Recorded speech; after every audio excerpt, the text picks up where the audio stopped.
Just call her so you know and listen to it. Yeah,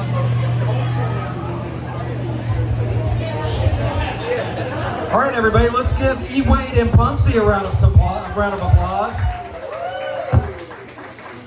All right, great job, E. Wade and Pumpsy.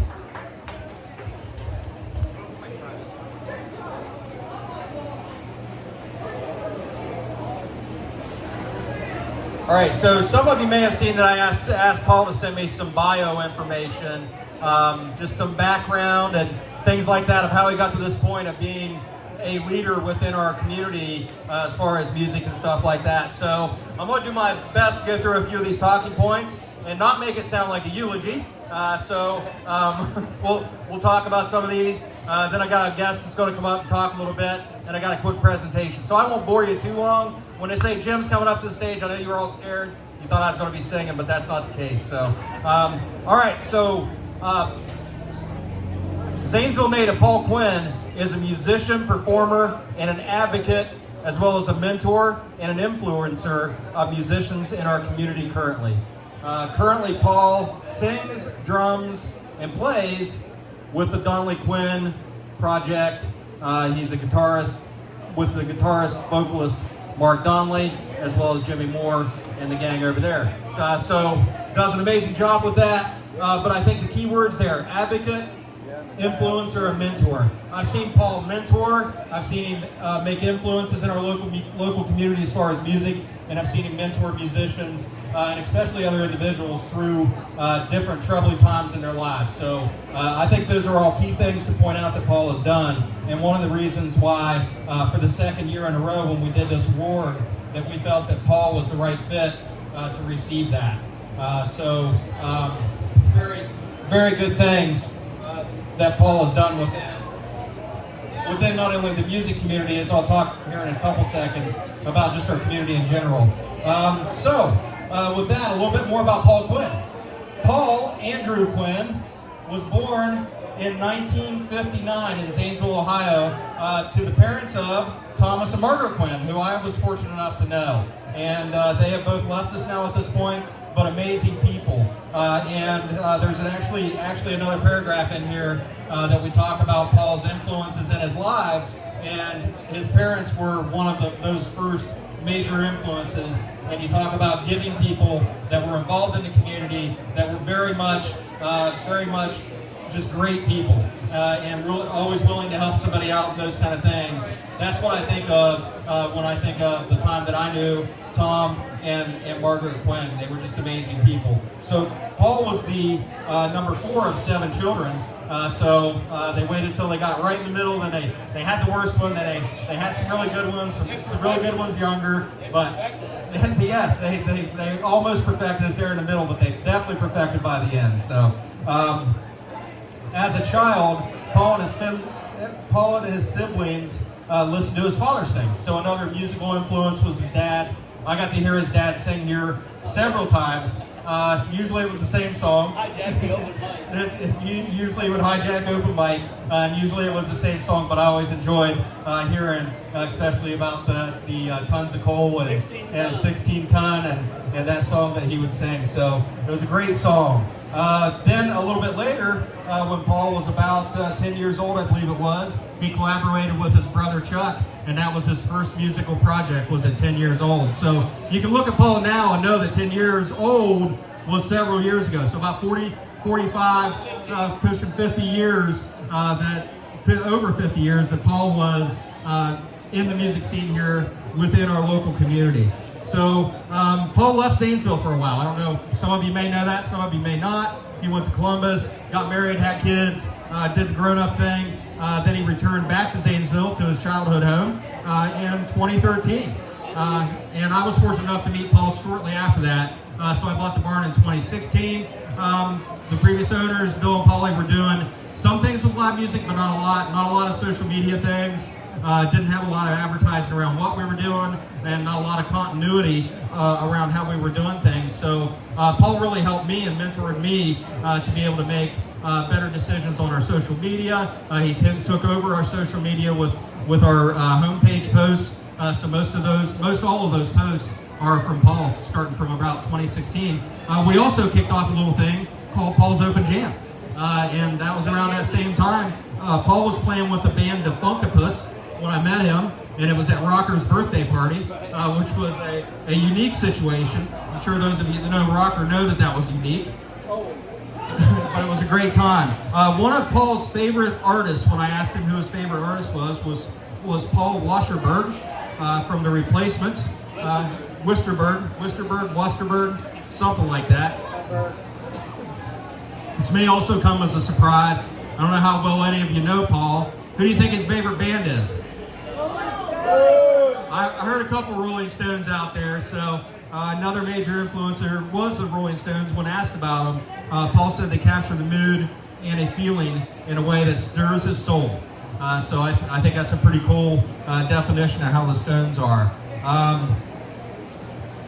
Accomplishments that Paul's made within the music industry, some of his proudest moments. He said he had several. One of them was playing with his family to more than 1,000 people at the Hyatt in Columbus. And that was for a mental health awareness conference. So that was really cool. He also said that hearing the song "On My Mind" that he co-wrote with his brother Chuck was also a really big accomplishment for him, and something that he considers one of his proudest moments, as well as being sought after for his opinions, his feelings, and his assistance in creating media by other musicians, but also through other media organizations, including our local media organizations, WHIZ, the Time Reporter, WYBZ, all of those, as well as assisting Secrets Auditorium and other venues such as myself to book music and things like that. And lastly, Paul had learned of this recognition. We tried to keep it a secret for a while. We really did. Jason Adams had came to me and kind of cooked this whole thing up, kind of dovetailing off of what we did last year. And we weren't very successful keeping it a secret, so I had to let Paul in on it. Plus he had a gig booked for the day, so that we couldn't really work with that. What motivates Paul to help others within the music industry the way that he has? This is where I circle back to his parents. His parents were nurturing, charitable, and service-oriented people who modeled those traits for Paul, as well as I can say the rest of their children. What a great family. The Quinn family singers and the Quinn family, just everybody in the Quinn family has just been amazing to me for the years that I've known y'all. All right, I'm going to try to cut this short.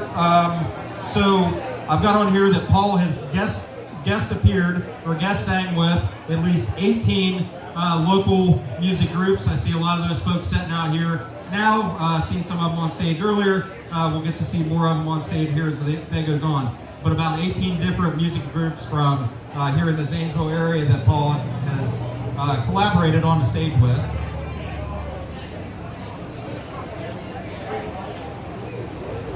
Some key things, and a lot of these things are around, I talked about Paul's influence with NAMI and mental illness and making sure that that's out in front of people. Some of the key things that Paul pointed out in his bio to me was the Breakout Bash that started here in the bar and at the barn in 2016. That was one of our first events we collaborated on together. And that dovetailed into Andy Jam, which has also become another community staple where we get to see great live local music on stage. He was also key in working with the Mental Health Measure Up, as well as Team Kobe events, suicide prevention, and Box Fest. So all very cool events that again reflect that you are part of the community, part of the music community, but also just the community in general. You know, I talked about Paul doing our Facebook page, or helping a lot with our Facebook page. So he has also helped with graphics and the Facebook page of 23 other local bands. And those were just the ones we could think of. I'm sure there's more than that. But you think about getting those logos put together, getting information out to the public about where bands are playing and those kind of things. I think Paul deserves a huge round of applause for those kind of things. So I've got on here that Paul's been part of, it looks like 6 or 7 bands that he was in, that you were actually in. The one that stands out, the Quinn family singers. I spoke about them just a second ago. What a great family, what a great bunch of singers, and what a great job they do. Also, I met Paul through Defunctopus, so I had to put that one on there. That was a unique pairing, a unique band. I had a lot of fun while I seen them perform. But probably the longest running band that Paul's been part of, and I didn't even know this till I did the bio, was the band Exit. So with that, I would like to invite Chuck up to the stage. Chuck's going to share a couple funny stories that he had with Paul during Exit. And I've got a presentation to give to Paul himself. Hi, you guys. So Exit was not actually the first band that we had together. There was actually a band before that called Paul Quinn and the Inconspicuous. So if you don't know what an inconspicuous is, you're not alone. It's like the plural of inconspicuous. So don't ask me. But our big hit single was called Decency Personified, which was basically where we took a pre-recorded song and we inserted our lyrics on top of it. So we improved on it. So, you know, we really wanted to be in a band. The problem was the only one who had played any instruments was Paul, and that was drums. So we didn't have any melodic instruments at all in the band. So we had to rethink our strategy. So the next band we came up was called Blue Moon with Paul and me and Mark Musselman. And the reason that it was named that was because a band like this only comes along once in a blue moon, thank God. And so with that addition, Mark Musselman had a guitar. The bad news is it was broken and he didn't know how to play it. So, two problems. But our big hit there was called Pointless Patchwork, which featured Mark on guitar going because the neck was broken. But classic song. So from there we formed, I started taking guitar lessons, and then we formed the band Exit, and now we really had something. So I think we made 6 albums together, featuring songs like Fate and Gun Me Down and Falling in Love and On My Face. And of course, the one you mentioned, On My Mind, yeah. So, and the rest is history from there. We've been playing music ever since.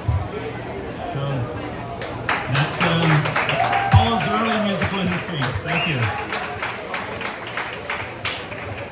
It sounds like I should have asked Paul what some of the what was the best investment he's made since working with music, because it sounds like getting guitar lessons for you may have been the best investment, Chuck. All right, with that, I have Jason Edward Adams. Are you close by? I'll be out back right here. Here he is. With that, I've got a presentation. I wanted to ask Jason to come up and present this to Paul, because this is kind of your idea, it's your symbol, and it's definitely a symbol of everything that Paul's done. Yeah, Ryan has a friend. Who did the engraving? What's his name? Alan Bishario did a beautiful job, and I just figured whether the plaques get you service on. So this is a symbol of what we feel. No, man, we really as a local musician and artist from town, and you're a good go-between between the venues and the musicians. You're fair, and you're the go-to. When I first came to town, you really came back into town. You really kind of helped point me in the right direction, give me some places to play, stuff like that, and all free of charge. You don't take 10% out of anybody's. You just do it because you should start. Well, thank you. Is this going to be available for people to sign hereafter? Oh, okay. The big names are on the back. Yeah, okay, it says, to Paul Quinn for his exceptionally dedicated commitment to the local music scene. On behalf of all the local musicians, artists, and bands throughout Zanesville, Ohio, and surrounding areas, we would like to thank you. This recognition piece is in honor of you, your time, and your efforts in establishing and ensuring that the music we dearly love to perform, showcase, and listen to has a vibrant, thriving place to exist.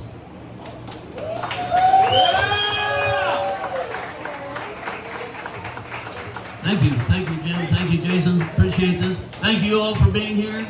I appreciate it. I just want to make sure I don't get stuck with your tabs. Jay, take your keys with you.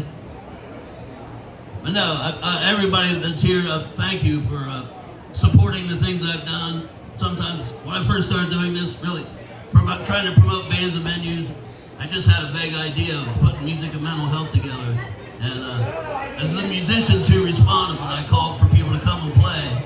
They got me thinking, hey, we got something going on in this community. I asked people to come play. Remember Jocko's anniversary party? Yeah. I called like 20 bands and they all said they'd come.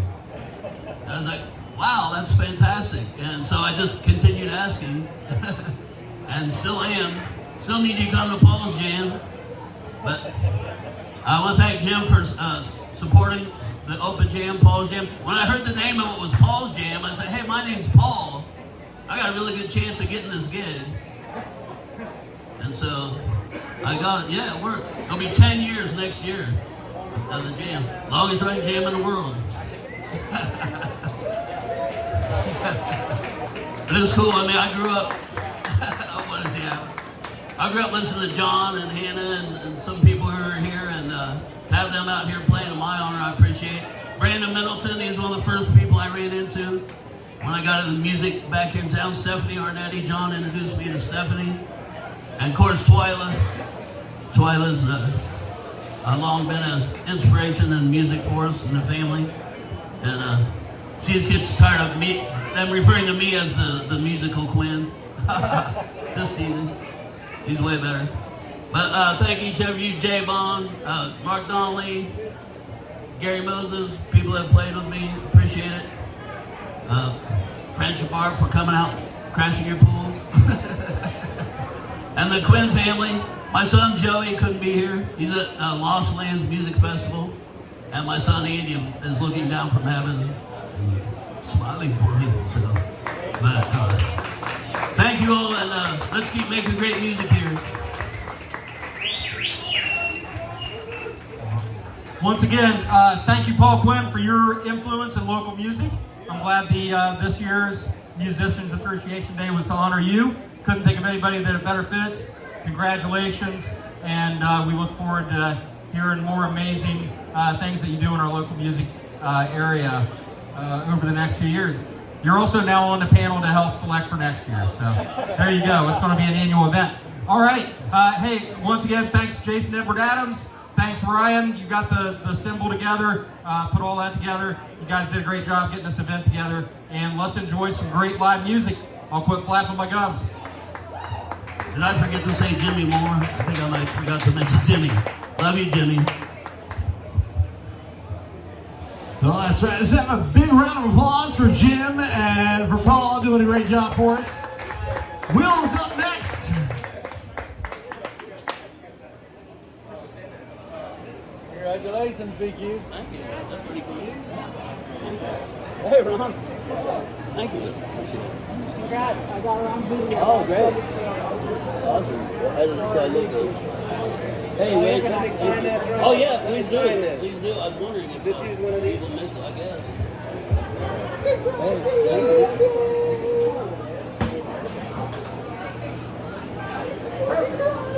It's like a legit wood. Did you see this? It's got things like cool. I'm not putting my He texted me about it. Oh, really? It was about 3 o'clock. You truly deserve it. Hey, thank you. It's almost like Thanks for being here.